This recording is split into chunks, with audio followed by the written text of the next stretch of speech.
He took the blows for her daughter. Now the alien mother covets him. The starship Aurora floated silently above the bright green planet of Zyphera, its sleek hull reflecting the swirling clouds below. Captain Elias Carter stood at the observation deck, staring down at the lush forests that stretched endlessly in all directions. Zyphera was unlike any planet he had visited in his career with the Interstellar Exploration Corps. Its colors were vibrant, almost alive, and its atmosphere had a pleasant scent even through the ship's filters. Yet Elias knew beauty often hid danger. "Captain," Lieutenant Harris said from behind him, "scans show life signs concentrated near the northern plains. We're getting readings of an intelligent species, but it's unlike anything we've cataloged before." Elias nodded, his mind already planning the expedition. "Prepare the landing party. We go in lightly, observational first. No surprises, no heroics unless necessary." The landing zone was a clearing surrounded by towering trees whose leaves shimmered with iridescent hues. The air was thick with the hum of strange insects and the calls of unseen creatures. As the landing party disembarked, Elias kept his hand close to the sidearm, though he had little intention of using it unless absolutely required. Lyra, a small figure darting between the trees, caught his eye first. She was clearly intelligent, with luminous eyes that reflected curiosity and caution in equal measure. Before Elias could gesture to the team to approach slowly, a rustle in the underbrush alerted him. From the shadows emerged a creature unlike anything humans had ever seen. Its limbs were long and wiry, ending in clawed hands that scraped against the soft soil. Its eyes glowed faintly, and its posture suggested both curiosity and aggression. One of the scientists, Dr. Kale, froze. "It's hostile," he whispered. Elias didn't hesitate. He stepped forward, raising a hand. "Stay calm, do not make sudden movements." But the creature lunged before anyone could react. Lyra screamed, a high, pure sound that cut through the forest's noise. Instinctively, Elias shoved her out of the way, taking the creature's blow on his shoulder. Pain shot through his body, but he didn't falter. He grabbed a nearby branch and swung it with all his strength, knocking the creature off balance. The rest of the team moved quickly, helping drive the creature back into the shadows. It vanished almost as suddenly as it had appeared, leaving only the echo of its hiss in the trees. Elias lowered the branch, breathing heavily.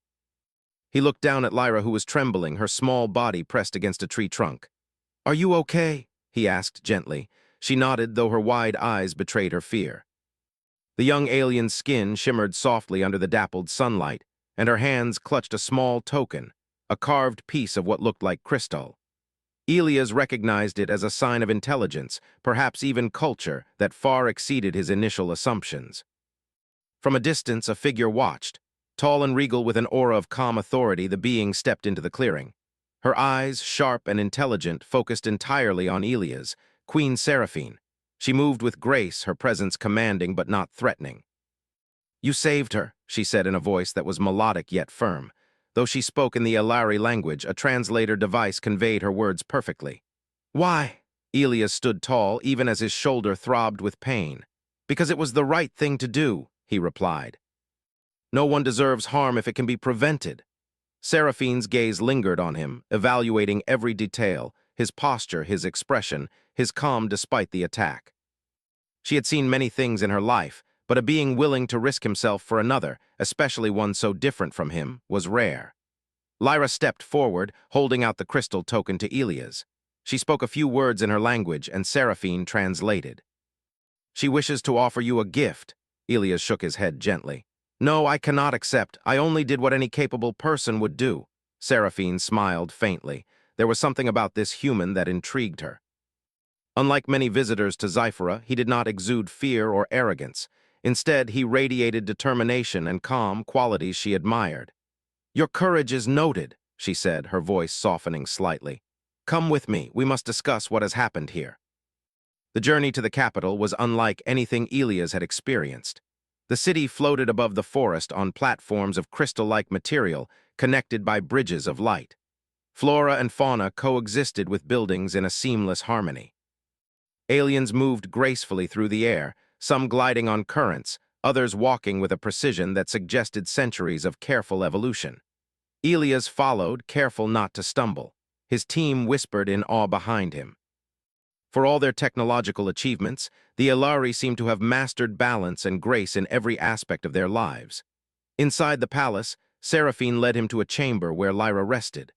The girl's breathing was steady, though her eyes brightened when she saw Elia's. He approached cautiously, kneeling to her level. "You're safe now," he said. She nodded, pressing the crystal into his hand. There was a depth of trust in her gesture that moved him more than he expected. Seraphine observed quietly.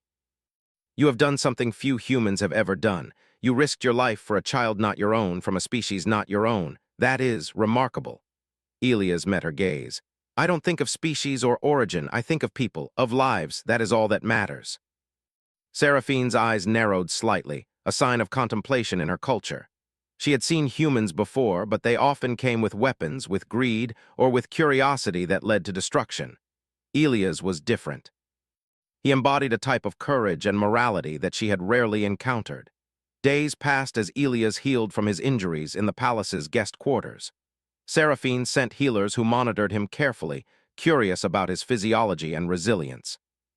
Elias, for his part, was fascinated by Zyphera's unique life forms, the intelligence of its citizens, and the unexpected warmth that Seraphine showed despite her initial formality. Lyra followed him everywhere she could. She asked questions about Earth, about humans, about his ship, and about the stars. Elias answered patiently, sometimes with humor to make her laugh, sometimes with stories of human ingenuity and perseverance. The bond between them grew, and Seraphine observed quietly, noting the admiration in her daughter's eyes and the subtle changes in her own thoughts. One morning, Seraphine entered the room where Elias and Lyra were examining a holographic map of Zyphera. The Queen's expression was unreadable. "You understand the significance of what happened, Captain Carter," she said. "Your actions have consequences beyond this encounter. You have gained the trust of my people, and with that comes responsibility." Elias looked at her seriously. "I do not take that lightly, but I cannot control what comes next. I can only act as I believe is right." Seraphine nodded slowly. "Perhaps it is that very honesty and integrity that I admire. Humans are fragile, yet you act with strength beyond your size." "I wish to see more of this." Elias frowned slightly, unsure of how to respond. Her words were flattering but carried weight. He had always known that actions spoke louder than words, and now he realized that they might have far-reaching implications he could not yet foresee. As the day ended, a distant tremor shook the palace grounds. Sensors picked up unusual activity on the horizon, signs of a predatory fleet approaching Zyphera's orbit. Seraphine's expression hardened. She turned to Elias. "You will need to decide, Captain. Will your people aid us if we face this threat? Will you trust the bond you have formed here?" Elias stood, the pain in his shoulder a dull ache now, but his resolve sharp. "We will do what we must, not for glory, not for reward, but because it is right. That is what humanity does." Seraphine studied him closely, understanding fully for the first time that courage, compassion, and intelligence were not measured by muscle or weaponry, but by the choices one made in the face of danger. Elias had made such choices, and she could not ignore their significance. As night fell over Zyphera, the glowing city shimmered under the twin moons. Elias sat with Lyra on a balcony overlooking the forest. She pointed to the distant stars. "Do you think your people can really help us?" she asked softly. Elias smiled faintly. "I don't know yet, but I promise you this, we will try, and I will protect you and your world as I promised your mother." Lyra's eyes sparkled, reflecting the lights of the city below. She handed him the crystal token again, a silent gesture of trust and friendship. Elias held it carefully, feeling its weight not as a physical object, but as a symbol of a bond that transcended species, culture, and even danger. Above them, the stars glimmered, silent witnesses to the courage of a human who had taken blows for a child not his own. Somewhere in the palace, Seraphine watched, her mind filled with new thoughts, curiosity, admiration, and perhaps the first flicker of hope that humans might be something extraordinary. And so, as the first chapter of an unexpected alliance began, Elias understood one simple truth. Bravery was not about strength alone, but about standing firm when it mattered most. For those who could not stand for themselves, the sun rose over Zyphera, painting the floating city in soft shades of gold and green. Captain Elias Carter stood at the balcony of the palace guest quarters, watching the forest stretch endlessly below. Despite the beauty, a tension lingered in the air. Sensors had confirmed movement beyond the horizon. A fleet of unknown ships, ominous in shape and vast in number, hovered in Zyphera's orbit. The planet that had seemed so safe the day before now felt fragile. Seraphine entered quietly, her flowing robes brushing the polished floor. She moved with the elegance of someone who had spent centuries observing every detail of life. Her eyes, however, were fixed on Elias, studying him as one might study a rare artifact. "Captain Carter," she said, her voice calm but carrying weight, "we have little time. The fleet approaches. Your presence here is no longer just symbolic. I need to know if your people will truly aid us." Elias turned to her, adjusting the strap of his shoulder harness where the injury from the creature still ached. "I don't make promises lightly, Your Majesty, but I can tell you this. Humanity does not abandon those in need. We will do what we can to help." Seraphine regarded him silently, her gaze piercing. "Your words are honorable, but words are easy. Actions are what matter. You must prove your skill, your judgment, and your courage. Only then can I fully trust you." Elias nodded. He had faced challenges before, but this test was different. It was not a matter of surviving a battle alone. It was about strategy, leadership, and the ability to inspire cooperation between two very different species. "You will accompany me," Seraphine continued, "to the strategic dome. There you will participate in simulations of the coming conflict. Your choices will determine how we proceed. Fail, and the consequences are severe." The strategic dome was unlike any human command center. It floated above the capital on a crystal platform, transparent walls revealing the forests below. Holographic maps of the planet and surrounding space shimmered in the center. Aliens moved between consoles with fluid gestures, adjusting simulations and monitoring outcomes with precision. Elias took a deep breath. He had learned that panic was a human weakness he could not afford here. Instead, he focused on observation, understanding the rules of this world and the behavior of its inhabitants. The first simulation began. Holographic enemy ships appeared in Zyphera's orbit, moving with speed and coordination. Seraphine's advisors suggested aggressive tactics, deploy the city's defenses, strike the enemies head-on. Elias shook his head. "Direct confrontation might destroy the city as well," he said. "We need a strategy that minimizes risk to your people while neutralizing the threat." Seraphine's brow raised. Humans often favored brute force, but Elias' words carried calm reasoning and logic. He pointed to weak points in the enemy formation, places where their movement was predictable. "If we disrupt their coordination here and here," he said, marking points on the holographic map, "we can force them into a pattern that leaves them vulnerable without risking your civilians." The simulation executed his plan. Holographic enemy ships faltered, caught in the clever trap. Seraphine leaned closer, intrigued by the human's ability to think in ways her own species sometimes overlooked. "You see," Elias said, "humans have learned to compensate for physical weakness with strategy and quick thinking. We can't match raw power, but we can outthink an opponent." Seraphine nodded slowly. She had underestimated humans in the past, assuming their survival depended only on strength and numbers. Elias demonstrated a quality rarer than power, intelligence applied with purpose. Lyra entered the dome, her small feet making no sound on the platform. She watched Elias with wide eyes, marveling at his focus. "You are clever," she whispered, stepping close to him. Elias smiled faintly, ruffling her hair. "You learn from those who are patient and careful, little one, and you too must be clever to survive in this world."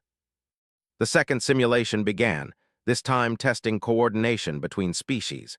Human and Elari forces had to work together to defend multiple locations simultaneously. Aliens communicated through gestures and subtle sounds, humans through spoken commands. Elias realized quickly that the challenge was not the enemy. It was synchronizing two very different approaches. He devised a system using simple signals humans could follow, matching Elari gestures with corresponding commands. Slowly, step by step, the two forces began to operate as one. The simulations showed success, but Elias noticed a flaw. Human reaction times were slower in certain situations, and Elari patience sometimes gave way to impulsiveness. "Adjust the timing," he said quietly, almost to himself. "Give your troops space to anticipate and let the humans act on instinct where necessary. It will balance the operation." Seraphine watched closely, impressed. The human was not just competent. He could adapt and integrate, qualities that were rare even among her own advisors. Hours passed, simulations running one after another. The threat in orbit remained, but each exercise improved the strategy. Ilia's calm leadership began to influence not just the humans, but the Elari as well. Their rigid ways softened under his guidance, showing flexibility they had never considered. When the last simulation concluded, Seraphine approached him. "You have exceeded expectations, Captain Carter," she said. "Your insight, your patience, and your courage, these are qualities that many of my people lack. You have taught us a new way of thinking." Elias shrugged modestly. "I only do what seems right." "That is all anyone can do." Lyra beamed at him, proud and excited. She tugged at his sleeve. "Do you think we can really beat them if they come?" Elias knelt beside her. "I believe we can, but we must all work together. Not just humans or Elari, but everyone who wants to protect this world." Seraphine studied the exchange, a faint smile crossing her face.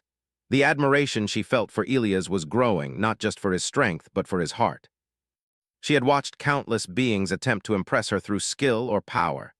Elias impressed her by doing what was right, even when it was dangerous or inconvenient. The next day, as the threat in orbit grew closer, Seraphine arranged a meeting between Elias and the city's military council. Human and Elari advisors crowded the room, maps and holographic projections surrounding them. The council was skeptical, wary of placing humans in key roles. Elias listened first, asking questions and observing carefully. He noted the weaknesses in their current strategy: reliance on predictable defense patterns, lack of communication between squads, and overconfidence in raw power. "I suggest," he said slowly, "that we divide our forces into smaller, flexible units. Each unit should have mixed human and Elari members. Communication must be constant, and each unit should have autonomy to act when unexpected situations arise. Our strength is in adaptability, not brute force." The room fell silent. Murmurs ran through the council members. Humans had never held such authority here, yet their leader's logic was undeniable. Seraphine's presence lent weight to his words. One of the counselors, a tall Elari named Vorin, finally spoke. "You assume humans can perform in our environment as effectively as we do." Elias met his gaze steadily. "We cannot match you in strength or endurance, but we can observe, learn quickly, and act decisively when needed. Trust us to do what we can, and we will not fail you." The council debated, but in the end, Seraphine's decision was final. "Captain Carter will lead joint operations. His judgment and planning will guide us. Do not underestimate him." Later, Elias trained with the Elari soldiers, demonstrating human techniques of observation, coordination, and improvisation. He noticed how quickly they adapted, how the initial skepticism turned into curiosity and respect. Even the youngest soldiers watched him with admiration. Lyra often accompanied him, asking questions about human habits, strategies, and ways of thinking. She learned quickly, soaking up lessons from both him and her mother. Elias encouraged her, praising her cleverness and daring spirit. As the first attacks from the orbiting fleet began, small scout ships appeared over the forests. Elias was ready. Humans and Elari worked together seamlessly, units moving as one. When an enemy ship appeared in an unexpected location, Elias had already devised a countermeasure. Using terrain, deception, and coordinated strikes, they neutralized the threat without significant casualties. Seraphine watched from the palace tower, her heart filled with admiration. The human had not only proven his skill, but he had also taught her people a new way of thinking. She understood now why he had risked himself for Lyra. It was not recklessness, but a deeper courage, a commitment to protect others regardless of species. That night, as the city recovered from the initial attacks, Seraphine approached Elias privately. "You have shown wisdom beyond your kind. Your courage, your heart, I am grateful for it. You have earned not just trust, but respect, and that is rare among both humans and Elari." Elias nodded, feeling the weight of her words. "I only do what I must. It is not about honor or recognition. It is about doing what is right." Lyra, sleeping in the quarters nearby, stirred in her bed. Elias placed the crystal token she had given him on the table beside him, a silent reminder of why he fought, not for glory, but for those who could not defend themselves. Above Zyphera, the stars shimmered silently. The fleet still lingered, a threat that had yet to be fully realized. But for the first time, Elias felt a quiet confidence. Humans were not the strongest, they were not invincible, but they had something equally powerful: resolve, intelligence, and heart. And with those qualities, even the vast unknown of space could be met with courage. And so, as Zyphra prepared for the battles ahead, a single human stood at the center of an unexpected alliance, ready to face whatever challenges came, guided not by fear or ambition, but by the simple truth that protecting others was always worth the risk. The night over. Zyphra was restless. Stars flickered above the floating city, their light reflecting on the crystal platforms. The once peaceful forests below were filled with the hum of machines and the quiet tension of preparation. The fleet that had appeared days ago now loomed nearer, its shadow darkening the skies. Captain Elias Carter stood on the balcony again, his eyes scanning the horizon. Despite the ache in his shoulder from the first attack, he felt no fear. Fear was useless now. What mattered was preparation, planning, and courage. Behind him, Lyra approached, her small hands clutching the crystal token she always carried. "Do you think they will attack tonight?" she asked softly. Elias shook his head. "I don't know, but if they do, we will be ready. Humans are not the strongest species in the galaxy, but we can be clever, and cleverness often wins where strength alone fails." Lyra smiled faintly, trusting him completely. She had seen him in simulations, had watched him coordinate humans and Elari together. She knew his mind worked differently from others. He could see weaknesses, predict actions, and make decisions calmly under pressure. Seraphine joined them silently. Her presence carried authority, but tonight there was a softness in her gaze as she looked at Elias. "Your people have adapted quickly," she said. "Faster than I expected. You have shown patience, courage, and intelligence. I am proud to have you among us." Elias inclined his head respectfully. "I only act as I must. That is what anyone should do when others are in danger." A sudden alert rang from the strategic dome.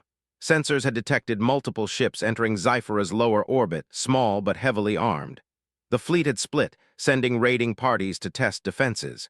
Elias didn't hesitate. "To the dome," he said, motioning for his team to follow. Inside the dome, holographic displays flickered to life. Enemy ships moved with precision, coordinating their approach. Elari officers began shouting suggestions, their voices overlapping in a rush of orders. Elias raised his hand. "Stop, listen, we cannot respond in chaos. Calm, clear commands will save lives. Let me guide you." Seraphine nodded, silently allowing him the lead. It was rare for a human to command the attention of her council, but Elias had earned it through skill and courage. He divided the forces into small, flexible units, each led by an Elari with one or two humans assigned. Communication lines were established through simple signals and direct orders. Each unit knew its objective, its fallback plan, and how to act if unforeseen obstacles appeared. "Remember," Elias said, addressing everyone, "the enemy expects predictable reactions. Do not give them that advantage. Move, observe, adapt. Protect your people first, strike the enemy second. That is how we will survive." The first wave of enemy ships descended rapidly. Their weapons fired on the forests below, but Elias' units responded with precision. Humans and Elari coordinated traps, drawing the enemy into areas where natural terrain and city defenses created hazards for them. Trees that seemed ordinary concealed energy nets, and rivers redirected into channels that could disrupt ships' movement. Elias moved among the units, offering guidance and encouragement. When a young human pilot froze at a critical moment, he shouted calmly, "Trust your instincts. You've trained for this. Act now." The pilot responded, maneuvering the ship expertly into position. Lyra watched from a safe observation deck, wide-eyed. She saw Elias moving like a conductor, directing chaos into order. Every command he gave, every suggestion he offered made a difference. The battle intensified as more enemy ships approached. One group attempted a flanking maneuver, aiming directly at the city's central platform. Elias anticipated the move. "Divide your forces, lead them into the valleys where the trees are thickest. They cannot maneuver as we can there," he instructed. The units followed his plan. Enemy ships became entangled in the terrain, their movement slowed and weapons misaligned. Human sharpshooters and Elari energy units struck in unison, forcing the raiders to retreat. Seraphine observed from her tower, astonished. Humans had never shown such tactical skill before. The Elari were impressed as well. They had relied on superior strength for centuries, but Elias had proven that intelligence and coordination could surpass brute force. After the first wave, the fleet regrouped, retreating to a higher orbit. Casualties were minimal, but the threat remained. Elias quickly called a debrief. They will attack again and they will adapt. We must anticipate their moves and stay flexible. Predictability will be our enemy. The council members argued over strategy, but Elias' calm reasoning won out. He suggested rotating squads, monitoring enemy behavior, and using unexpected tactics to force the fleet into mistakes. It was not about defeating them outright in strength, but about survival through intelligence and cooperation. As night fell, a sudden tremor shook the city. Smaller enemy ships had infiltrated closer than expected. A human squad spotted them and began engagement, but they were outnumbered. Elias didn't hesitate. He grabbed his sidearm, not for fighting, but to signal and coordinate, and ran toward the nearest unit. "You can do this," he shouted. "Stick to the plan and trust each other." Under his guidance, the small unit outmaneuvered the attackers, using terrain and clever positioning. They forced the enemy to retreat, buying critical time for reinforcements. After the skirmish, Elias helped the human pilots and Elari soldiers recover. He checked their wounds, encouraged them, and reminded them of the importance of staying calm. Even when exhausted, he never lost focus. Lyra found him again, bringing a small meal he had skipped in favor of planning. "You need to eat," she said, her voice gentle but firm. He smiled faintly, accepting the food. "I will, but only after making sure everyone else is safe. That's my job." Seraphine approached them, her expression a mixture of pride and concern. "You have changed how my people see humans, Captain. You have proven that strength is not only measured in power, but in courage, intelligence, and heart. I am beginning to understand why you risked yourself for Lyra." Elias looked at her solemnly. "Every life matters, Your Majesty. No species should be treated as expendable. That is why I act as I do." The next morning, the fleet launched a coordinated assault. Larger ships fired from orbit while smaller fighters descended toward the city. Elias' strategy was put to the test fully now. Human and Elari units moved as one, their coordination a blend of instinct, training, and observation. Elias directed forces from a central command, adjusting plans as the battle evolved. When an enemy ship attempted to ram the city's energy grid, he predicted its trajectory and ordered units to intercept it mid-flight. The ship was disabled before it could cause damage. Throughout the battle, Elias noticed patterns in the enemy's behavior. They relied on speed and aggression, assuming their targets would panic. He used this against them, setting traps that exploited their overconfidence. Hours passed, and the fleet finally began to retreat, unable to adapt to the clever strategies employed against them. Scifi had survived, largely thanks to the calm mind and quick thinking of one human. Seraphine met him after the battle, her eyes filled with respect. "You have shown us the value of humanity, Captain Carter. Your courage, your planning, and your ability to inspire cooperation have saved this city. I do not take this lightly." Elias shook his head. "I only did what I must. That is all any person can do when others depend on them." Lyra ran to him, hugging his leg tightly. "You saved us, you saved everyone," she exclaimed. He crouched to her level, smiling. "We saved each other, remember that, little one? Courage and intelligence work best when shared." That night, as the city repaired and the people celebrated quietly, Seraphine stood watching Elias from a distance. Her admiration for him had grown beyond gratitude. She saw a rare quality in humans, one that combined heart, intelligence, and bravery. She realized that protecting others, risking oneself for those who cannot defend themselves, was a power her people had often overlooked. Elias, unaware of her gaze, placed the crystal token Lyra had given him on the table. It glowed softly in the dim light, a symbol of trust and friendship that transcended species. He looked out at the stars, knowing the fleet might return, but confident that with strategy, courage, and unity, Scifi could survive anything. And so the city slept under the twin moons, its people safe for now. Yet the bond between human and Elari had grown stronger. Elias had proven not only his skill and bravery, but also the power of intelligence, morality, and heart. His actions would be remembered, not as tales of war or victory, but as a testament to what one human could inspire in an entire world. The stars twinkled silently, watching over a planet that had learned a new truth. Strength alone does not define a species. Courage, wisdom, and compassion can change everything, especially when embodied by a human willing to take blows for another. The morning sun glinted off the crystal towers of Zyphera, casting long reflections across the forests below. Captain Elias Carter stood at the edge of the main platform, surveying the city. Though the first wave of enemy scouts had been repelled, the threat remained. Reports indicated that the main fleet was returning, larger and better coordinated than before. The planet, its people, and Lyra were counting on him. Seraphine approached silently, her robes brushing the platform. She moved with her usual calm grace, but there was an unmistakable intensity in her eyes. "Captain Carter," she said, her voice quiet yet commanding, "the enemy will strike in force today. We have one opportunity to neutralize them before they breach the atmosphere fully. You must lead the first strike. The outcome depends on you." Elias nodded, feeling the familiar ache in his shoulder from the earlier skirmishes. Pain was nothing compared to the responsibility of protecting the innocent. He glanced at Lyra, who had been watching from a safe observation tower.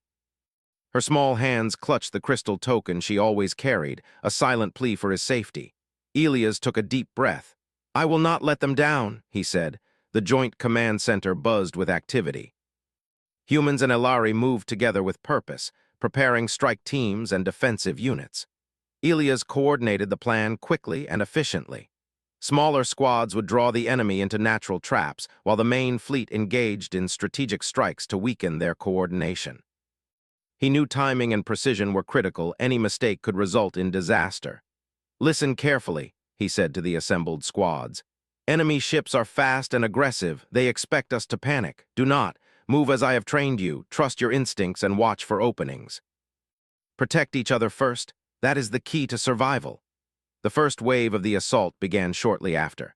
Enemy ships descended rapidly, firing energy pulses into the forests below. Elias' units moved as one, laying traps and coordinating fire. Human sharpshooters targeted weak points in the ships, while Elari energy units struck with precision. The combination was deadly, but Elias noticed something troubling. The enemy adapted quickly. "They are learning," he said quietly, more to himself than anyone else. "We need to change our approach." He signaled a small group of elite units to execute a flanking maneuver. Using the thick forests and natural cliffs, they forced the enemy into a confined space. There, hidden energy nets and surprise artillery disabled several ships at once. The battlefield shifted in their favor, but Elias knew the fight was far from over. Suddenly, a massive enemy vessel broke through the formation, aiming directly at the city's central power core. The alarms blared, and panic began to ripple through some of the Elari soldiers. Elias' voice cut through the chaos. "Stay calm, follow your training, we can stop it." He moved with precision, coordinating human and Elari units to intercept. Small fighter squads engaged the ship, using the terrain and defensive energy fields to slow its advance. Elias predicted the vessel's trajectory and positioned the units to block its path, forcing it into a controlled zone where combined firepower could neutralize it. Lyra watched from the observation tower, her heart pounding. She could see Elias moving among the units, giving instructions, correcting mistakes, and inspiring courage. Every decision he made was calm, precise, and effective. She realized for the first time how much he risked for them, how much he cared not only for her safety, but for the safety of every person on the planet. The massive ship was finally disabled, its engines failing as combined firepower from human and Elari units hit critical systems. It crashed into a nearby valley, sending a shockwave through the landscape, but causing minimal damage thanks to Elias' careful planning. As the dust settled, the remaining enemy ships began to retreat. Elias quickly organized units to pursue and prevent regrouping. Even in victory, he remained vigilant, knowing the battle was not yet over. Seraphine arrived at the battlefield just as the final skirmishes ended. She surveyed the scene, noting the minimal losses and the efficiency of the defense. Her eyes found Elias, standing tall despite fatigue, overseeing the last operations with unwavering focus. "You have done it again," she said softly, almost to herself. Then she addressed him directly, her voice carrying authority and admiration. "Captain Carter, your courage and leadership have saved countless lives today. You have proven that humans possess a strength beyond mere muscle, a strength of heart, mind, and spirit." "I am honored to witness it." Elias shook his head, brushing off the praise. I only do what I must. Any leader would do the same. It is not about recognition. It is about survival and doing what is right. Lyra ran up to him, throwing her small arms around his leg. You're amazing. You saved us. You saved everyone. He knelt down to her level, smiling gently. We saved each other, Lyra. Courage and intelligence are strongest when shared. The day's battle had taken a toll. Soldiers and civilians alike were exhausted, and the city's repair crews worked tirelessly to restore any minor damage. Elias walked among them, checking on everyone, offering encouragement, and ensuring the wounded were cared for. He noticed how the humans and Elari had learned from one another, their coordination improving with every action. Seraphine approached him again, this time with a more personal expression. Your actions today have earned you more than trust or respect, Captain Carter, she said. They have earned you admiration, not just from me but from my people. Your courage, your heart, and your wisdom have shown us what humanity is capable of. Elias looked at her solemnly. I am not special. I act as I must because others depend on me. That is what defines a person, not strength, but responsibility and compassion. Seraphine's eyes softened. She had seen many warriors, strategists, and scholars, yet Elias was different. His bravery was not reckless. His intelligence was not arrogant. He was a human who understood the value of life, the importance of cooperation, and the power of selfless action. That evening, as the twin moons rose over Zyphera, Elias stood on the balcony with Lyra. She handed him the crystal token again, a gesture of trust and gratitude. Will they come back? She asked quietly. Elias studied the horizon where faint lights from retreating enemy ships could still be seen. Perhaps, but we will be ready. Humans are not the strongest, but we are clever, and when we work together we can face anything. Lyra smiled, clutching his hand. I'm glad you're here. Elias returned the smile. So am I, little one, so am I. Meanwhile, Seraphine observed from the palace tower. She understood now why Elias had risked himself for Lyra in the first place. It was not duty or desire for recognition. It was courage, selflessness, and an unwavering sense of what was right. In him she saw a quality that her people had long overlooked, the power of heart and mind combined, the true strength of humanity. As the city quieted and the night deepened, Elias allowed himself a moment of reflection. He thought of the battles fought, the strategies employed, and the lives protected. He thought of Lyra, trusting and innocent, and of Seraphine, observing with admiration and respect. He realized that the most important victories were not the destruction of enemy ships, but the protection of those who could not protect themselves. The stars twinkled silently above Zyphera, witnesses to the bravery of one human who had taken blows for another, who had led with intelligence, courage, and heart. Elias Carter had proven that strength was not only measured in power, but in selflessness, wisdom, and the courage to act when it mattered most. And so, as the city rested under the twin moons, its people safe for now, a single human stood at the center of an alliance that would change the way Zyphera viewed strength, courage, and humanity forever. The morning on Zyphera was calm, a fragile peace after days of chaos. Captain Elias Carter walked through the floating city, observing the quiet work of repair crews and soldiers preparing defenses. Though the enemy fleet had been repelled, he knew the battle was not truly over. Preparation, vigilance, and courage were still required. Yet for the first time, he felt a sense of connection to this world that went beyond duty. Lyra ran toward him, her small feet barely making a sound on the crystal platforms. She held the crystal token tightly in her hands. Captain Carter, Seraphine says we should meet her. Something important is happening. Elias nodded and followed her. As they approached the palace, he saw Queen Seraphine waiting at the main balcony, her expression a mixture of anticipation and admiration. Her robes shimmered softly in the morning light, reflecting the growing sense of respect she felt for the human who had saved her daughter, her city, and her people.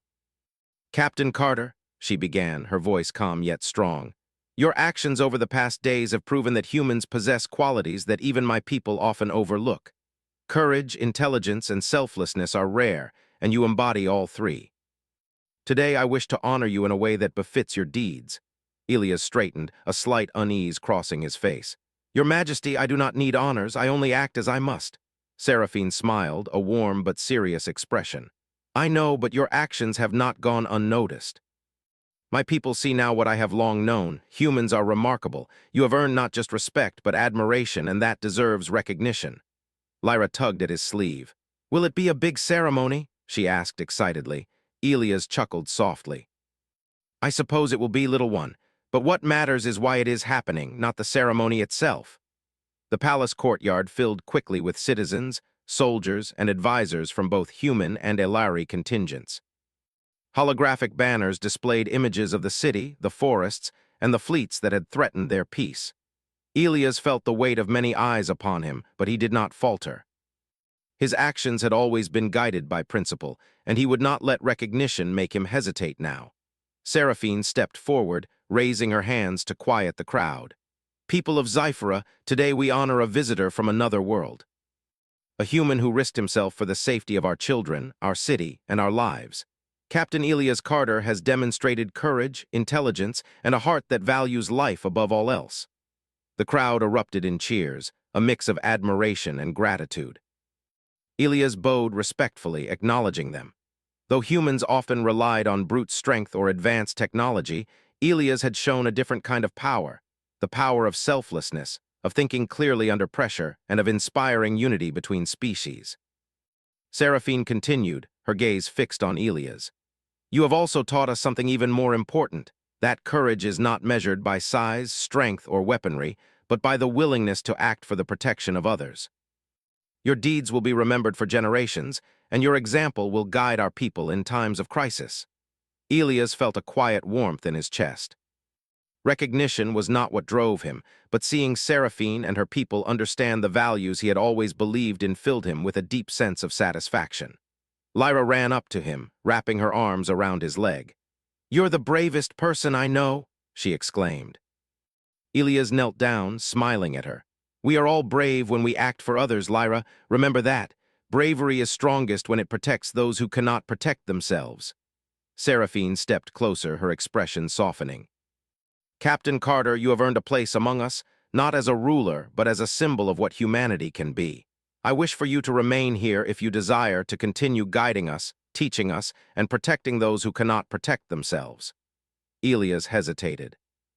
He had responsibilities beyond Zyphera, yet the offer stirred something unexpected within him. He had come to care deeply for this world, for Lyra, and for Seraphine, whose wisdom and leadership had impressed him beyond measure. "I am honored, Your Majesty," he said carefully.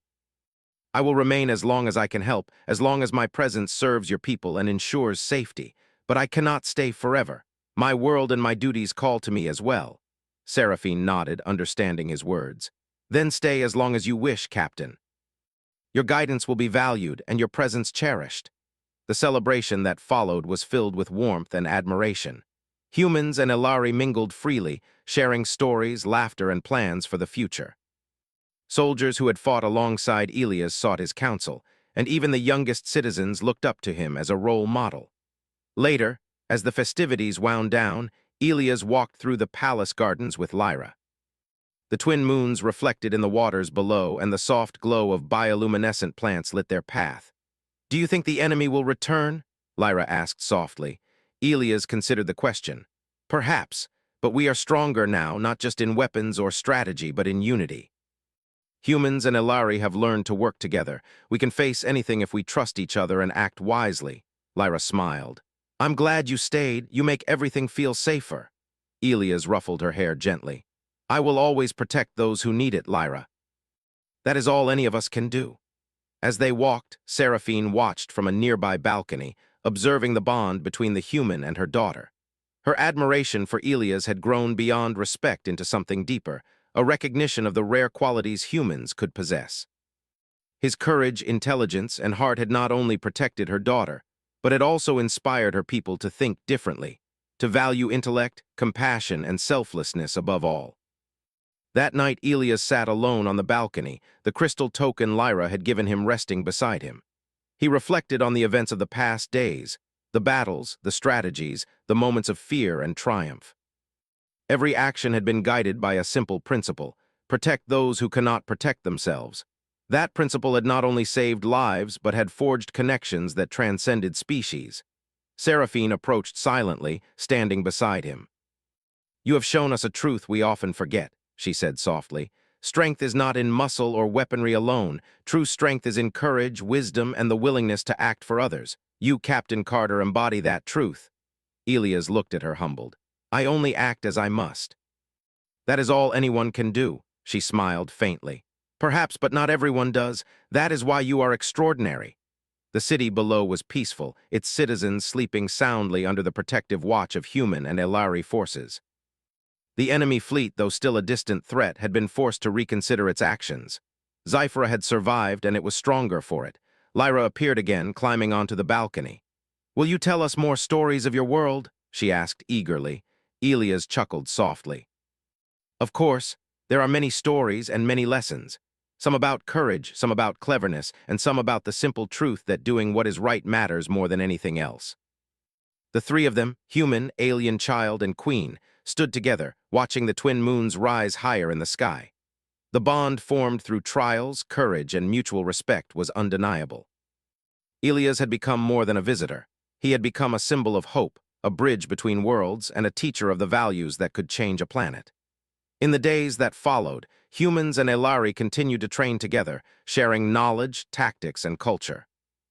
Lyra learned quickly, absorbing lessons from both her mother and Elias. The city flourished, its people more united than ever, inspired by the courage and intelligence of one human who had risked himself without hesitation. Seraphine often reflected on the events, understanding that Elias' actions had taught her people a lesson far beyond battle strategy. They had learned humility, cooperation, and the value of moral courage. Humans, fragile though they were, could change the world not through sheer power but through intelligence, heart, and the willingness to act for others. Elias, for his part, remained vigilant. He knew the universe was vast and unpredictable, but he also knew that courage, wisdom, and selflessness could overcome almost any challenge. As long as those qualities guided him, he could face whatever threats arose, not just on Zyphra, but wherever duty and compassion called him. And so, under the twin moons, the city of Zyphra thrived. The citizens slept in peace, safe in the knowledge that bravery and intelligence, guided by heart and moral courage, had saved their world. Elias Carter had proven that humans could achieve greatness not through strength alone, but through the choices they made, the lives they protected, and the compassion they showed. Lyra's laughter echoed softly in the night as she ran through the palace gardens, Elias following to keep watch. Seraphine observed from the tower, her thoughts filled with admiration and a new understanding of humanity. The human who had taken blows for her daughter had become more than a hero. He was a teacher, a protector, and a symbol of hope. The stars above twinkled silently, witnesses to the courage of one human whose heart and mind had reshaped the destiny of a planet.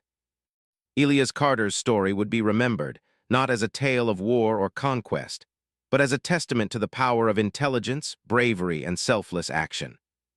And in that quiet night, with the city safe and the people united, Elias knew one simple truth. True strength lies not in power, but in courage, wisdom, and the willingness to protect those who cannot protect themselves.